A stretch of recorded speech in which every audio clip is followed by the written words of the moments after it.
చంద్రబాబు నాయుడు గారి దగ్గర నుంచి ఏమైనా కాల్ రావడం గానీ, అట్లా ఏమైనా జరిగిందా మీకు నేను 2022 నుండి తెలుగుదేశం పార్టీకి సంబంధించినటువంటి వాళ్ళు నాతో సర్వేలు చేయిస్తా ఉన్నారు కాబట్టి కాల్ రావడం అనేది మామూలు కామనే కదా అది.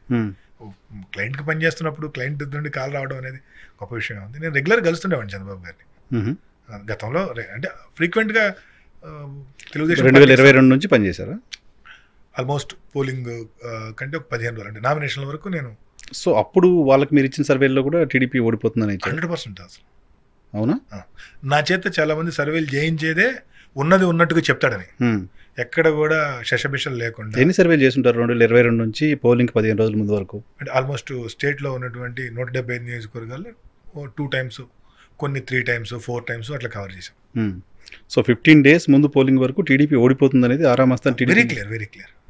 15 days ముందు వరకు కాదండి, ప్రెస్ మీట్కి వెళ్ళేటప్పుడు కూడా నేను అది ఓకే టీడీపీ కోసం ఇంటర్నల్గా చెప్తూ వచ్చారు డైరెక్ట్ బాబు గారు. Very clear. కూటమి ఫామ్ అయిన తర్వాత కూడా కూటమి ఫామ్ అనేటువంటిది కూడా నా సర్వే తర్వాతనే కూటమి ఫామ్ ప్రయత్నాలు జరిగినాయి. ఓకే ఓడిపోతున్నాం కాబట్టి అనే దాంట్లో ఏమి దాంట్లో నేనేమి 0.1% కూడా వెనక్కి 100% వాస్తవం. సో ఈ మీరు పోస్ట్ పోల్ ప్రెస్ కాన్ఫరెన్స్ తర్వాత రిజల్ట్కి పోస్ట్ పోల్ మీరు చెప్పిన దానికి మధ్యలో ఒక 2 రోజులు గ్యాప్ ఉంది అనుకుంటా. 48 hours. అంతే కదా sir? 48 hours sir. 48 hours Telugu Desam party వాళ్ళకి మీరు చాలా పెద్ద టార్గెట్ అయిపోయారు. 48 hours తర్వాత ఎందుకు తెలుగుదేశం పార్టీ మీ గురించి ఒక్క మాట కూడా మాట్లాడలేదు రిజల్ట్ వచ్చిన తర్వాత? అంటే నాకు తెలిసింది ఏంటంటే వాస్తవంగా మధ్యాహ్నం నుండి స్టార్ట్ చేశారండి.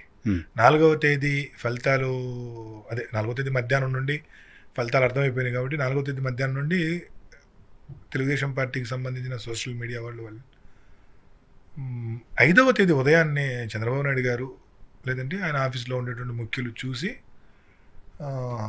చంద్రబాబు గారు వద్దంటున్నారు, చేయొద్దట్లా అని ఆపిచ్చారనేది నాకున్న సమాచారం. మస్తాన్ టార్గెట్ చేయొద్దు, మస్తాన్ పెళ్ళి అంటే అట్లా చేయకండి, తప్పు, అది మంచి పద్ధతి కాదు అని చెప్పి బాబు గారు చెప్పారనేది నాకున్న సమాచారం. నేను కూడా తర్వాత చెక్ చేసుకున్నాను. చెక్ చేసుకుంటే నా పట్ల ఎక్కడ కూడా నెగిటివ్ తెలుగుదేశం పార్టీకి సంబంధించినటువంటి ఏ సోషల్ మీడియా ఖాతాలో కానివ్వండి, ఏ లీడర్కి సంబంధించినటువంటి ఏ ఫేస్బుక్ పేజీలో కూడా నా పట్ల వ్యతిరేకంగా పెట్టడం కానీ నన్ను కించపరిచేటట్టు లేవండి. అదైతే వాస్తవం. నేను అనుకుంటున్నాను బహుశా బాబు గారు వారు చెప్పారు కాబట్టే మిగతా వాళ్ళందరూ పాటించారని నేను అనుకుంటున్నాను.